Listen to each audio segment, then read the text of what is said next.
ನಿಮ್ಮ ಬಿಸ್ನೆಸ್ ಯಾವುದೇ ಇರಲಿ ಅದನ್ನ ಪ್ರಚಾರ ಮಾಡಲು ಸುಮನ್ ಟಿವಿಯಿಂದ ಮಾತ್ರ ಸಾಧ್ಯ. ಕೂಡಲೇ ಕರೆ ಮಾಡಿ. 2 ವರ್ಷಗಳಿಂದ ದೂರ ಉಳಿದಿದ್ದ ಗಂಗರಾಜು ಪತ್ನಿ ಅನಿತಾ ನ್ಯಾಯಾಲಯದಲ್ಲಿ ಒಂದಾದ ದಂಪತಿ. ಭಾಗ್ಯನಗರ ಕೌಟುಂಬಿಕ ಗಲಾಟೆಗಳು ಹಾಗೂ ಇನ್ನಿತರ ಸಮಸ್ಯೆಗಳಿಂದ ದಂಪತಿಗಳ ನಡುವೆ ಬಿರುಕು ಉಂಟಾಗಿ ಸುಮಾರು 2 ವರ್ಷಗಳ ಕಾಲ ದೂರವಿದ್ದ ನಾರವಲ್ಲಪಲ್ಲಿ ಗ್ರಾಮದ ಗಂಗರಾಜು ಮತ್ತು ಅನಿತಾ ದಂಪತಿ ಇಂದು ನ್ಯಾಯಾಲಯದಲ್ಲಿ ಒಂದಾಗಿ ದಾಂಪತ್ಯ ಜೀವನ ನಡೆಸಲು ಒಂದಾಗಿದ್ದಾರೆ. ಪಟ್ಟಣದ ನ್ಯಾಯಾಲಯದಲ್ಲಿ ವಿಚಾರಣೆಗೆ ಬರಬೇಕಿದ್ದ ವಿಚ್ಛೇದನದ ಜೋಡಿ ತಮ್ಮ ಕೋಪ ತಾಪಗಳನ್ನು ಮರೆತು ತಮ್ಮ ಮಕ್ಕಳ ಉತ್ತಮ ಭವಿಷ್ಯಕ್ಕಾಗಿ ಒಂದಾಗುವ ಮೂಲಕ ನ್ಯಾಯಾಧೀಶರಿಗೆ ಅಚ್ಚರಿ ಮೂಡಿಸಿದ್ದಲ್ಲದೆ ಮತ್ತೊಬ್ಬರಿಗೆ ಮಾದರಿಯಾಗಿದ್ದಾರೆ. ಅದೇನ್ ಸ್ಟೋರಿ ಅಂತೀರಾ? ಇಲ್ಲಿದೆ ನೋಡಿ. ದಂಪತಿಗಳ ಮರುಮದುವೆ ಜೋಡಿಯ ಒಂದು ಸ್ಟೋರಿ. ವೈವಾಹಿಕ ವಿವಾದಗಳಿಗೆ ಸಂಬಂಧಿಸಿದಂತೆ ಕಾರಣಾಂತರಗಳಿಂದ ನ್ಯಾಯಾಲಯಗಳಲ್ಲಿ ದಾಖಲಾಗಿದ್ದ ಪ್ರಕರಣಗಳು ರಾಜಿ ಮುಖಾಂತರ ಸುಖಾಂತ್ಯವಾಗಿದೆ. ತಾಲೂಕಿನ ಗೂಳೂರು ಹೋಬಳಿ ನಾರವಾಲಪಲ್ಲಿ ಗ್ರಾಮದ ಪತಿ ಗಂಗರಾಜು ಮತ್ತು ಪತ್ನಿ ಅನಿತಾ ವಿಶೇಷ ಪ್ರಧಾನ ಹಿರಿಯ ಸಿವಿಲ್ ನ್ಯಾಯಾಧೀಶರಾದ ಭಾರತೀಯವರ ನ್ಯಾಯಾಲಯದಲ್ಲಿ ವೈವಾಹಿಕ ಜೀವನಕ್ಕೆ ಸಂಬಂಧಿಸಿದಂತೆ 2024ನೇ ಸಾಲಿನಲ್ಲಿ ಒಂದು ಪ್ರಕರಣ ದಾಖಲಾಗಿತ್ತು.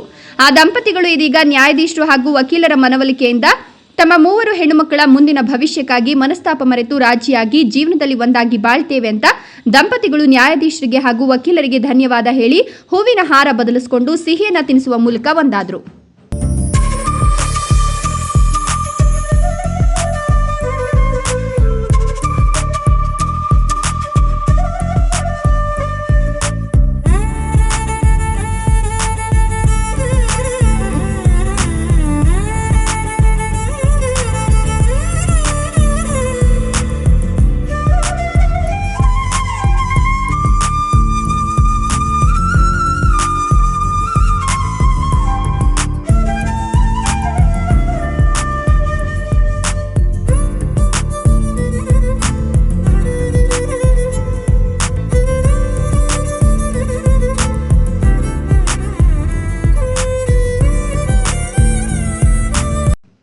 ಇನ್ನು ಕೆಲ ವರ್ಷಗಳ ಕಾಲ ದೂರ ಉಳಿದಿದ್ದ ಜೋಡಿ ಮತ್ತೆ ದಾಂಪತ್ಯ ಜೀವನಕ್ಕೆ ಒಂದಾದ ಜೋಡಿಗೆ ಅಭಿನಂದನೆ ಮತ್ತು ಶುಭ ಹಾರೈಸಿದ ಹಿರಿಯ ಶ್ರೇಣಿ ನ್ಯಾಯಾಧೀಶೆ ಭಾರತೀಯವರು ಮಾತನಾಡಿ, ಇದೇ ಮಾರ್ಚ್ 14ರಂದು ನಡೆಯುವ ಲೋಕ ಅದಾಲತ್ ಪೂರ್ವ ರಾಜಿ ಪ್ರಕರಣಗಳನ್ನು ಕೈಗೆತ್ತಿಕೊಂಡು ರಾಜಿ ಸಂಧಾನದ ಮೂಲಕ ವೈವಾಹಿಕ ಜೀವನ ಪ್ರಕರಣವನ್ನು ರಾಜಿಪಡಿಸಿ ದಂಪತಿಗಳನ್ನು ಒಟ್ಟುಗೂಡಿಸಿ ನ್ಯಾಯಾಲಯದಲ್ಲಿ ಮರುಮದುವೆಯನ್ನು ಮಾಡಿಸಿ ಹೂವಿನ ಹಾರವನ್ನು ಹಾಕಿಸಿ ಜೀವನ ಸುಖಮಯವಾಗಿರಲಿ ಅಂತ ಹರಸಿ ಹಾರೈಸಿದ್ದೇವೆ.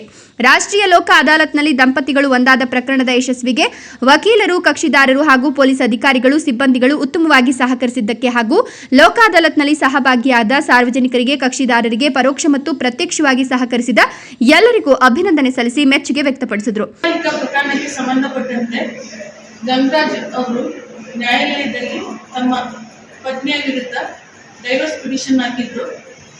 ಈ ದಿನ ರಾಜಿ ಸಂಧಾನದ ಮೂಲಕ ಉಭಯ ವಕೀಲರುಗಳ ಕಕ್ಷಿದಾರರುಗಳ ವಕೀಲರುಗಳು ರಾಜಿ ಸಂಧಾನ ಮಾಡಿಸುವ ಮೂಲಕ ಇವತ್ತು ಈ ಜೋಡಿ ಒಂದಾಗಿದ್ದಾರೆ. ಇನ್ನು ಮುಂದೆನೂ ಕೂಡ ಅವರು ಸಂತೋಷದ ಬಾಳ್ವೆ ನಡೆಸ್ತೇವೆ ಅಂತ ಇವತ್ತು ಹೇಳಿದ್ದಾರೆ. ಹಾಗಾಗಿ ಇವ್ರಿಗೀಗ 3 ಮಕ್ಕಳಿದ್ದಾರೆ. ಮಕ್ಕಳಿಗೋಸ್ಕರ ಅವರ ಜೀವನದಲ್ಲಿ ಏನೇ ಕಷ್ಟಗಳು ಬಂದರೂ ಕೂಡ ಅವನ್ನೆಲ್ಲ ತ್ಯಾಗ ಮಾಡಿ ಸಂತೋಷದ ಜೀವನವನ್ನು ನಡೆಸಬೇಕು.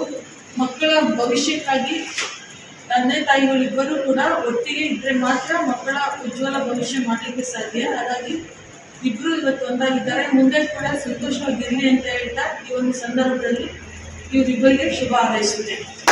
ಈ ಸಂದರ್ಭದಲ್ಲಿ ವಕೀಲರಾದ ಸತೀಶ್ ಕುಮಾರ್ ಹಾಗೂ ಎದುರುದಾರರ ಪರವಾಗಿ ಎ ನಂಜುಂಡಪ್ಪ, ವಕೀಲರಾದ ನವೀನ್ ಕುಮಾರ್, ಮಂಜುನಾಥ್, ತಿರುಮಲೇಶ್ ಮುಂತಾದವರು ಉಪಸ್ಥಿತರಿದ್ದರು. ವರದಿ ಸುದ್ದಿ ಭಾಗ್ಯನಗರ.